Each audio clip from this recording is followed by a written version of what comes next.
রাত্রিবেলা যদি একটু কষ্ট করে বাঁধাকপিটা কুচিয়ে ভাপিয়ে রেখে দিতাম তাহলে সকালে রান্নাটা বসাতে কিন্তু এতটা দেরি হয়ে যেত না। যাই হোক, চটাপট বাঁধাকপিটা কুচিয়ে ভাপাতে বসিয়ে দিয়েছি। আর বাঁধাকপি ভাপানোর মধ্যেই কিন্তু আমি একটু নুন আর হলুদ দিয়ে দিয়েছি।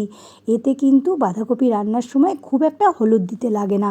এদিকে মেয়ের আমার বায়না বাঁধাকপি দিয়ে খাবে না, তাই একটু বড়ি ভেজে দিয়েছি, সঙ্গে চাকচাক করে আলু ভেজে দিয়েছি। বাটার দিয়েই খেয়ে স্কুলে চলে গেছে। কাল আমাদের টাটা বাই বাই করে চলে গেলে কি হবে, কম্বলটা তার আসল জায়গায় ফিরে যেতে পারেনি।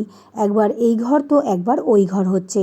যাই হোক, আজ ফাইনালি রোদ খাওয়াতে নিয়ে এসেছি, কিন্তু এসে দেখি রোদ্দুরের একদমই তাপ নেই। আসলে সামনেই তো সোনাইয়ের জন্মদিন, তখন ওর পিসিরা দিদা সবাই আসবে। আর এসে যদি ওরা দেখে কম্বল আমি এখনও তুলিনি, তাহলেই বকবক শুরু করবে।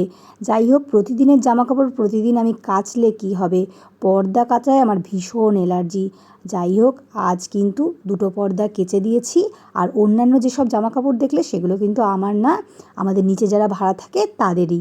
এদিকে দেখো, সেদিন বাজার থেকে যে 2 পিস কাতলা মাছ আনা হয়েছিল, ভেবেছিলাম যেদিন ভোলা মাছ রান্না করব সেদিন মেয়ের জন্য এই কাতলা মাছ দুটো রান্না করে নেব। কিন্তু সোনাইয়ের তো স্কুলে কাল খাওয়া দাওয়া ছিল, তাই আর এই মাছটা রান্না করা হয়নি। আর যেহেতু ভোলা মাছ রয়ে গেছে আগের দিনের, তাই ভাবলাম আজই কাতলা মাছটা রান্না করে নিই।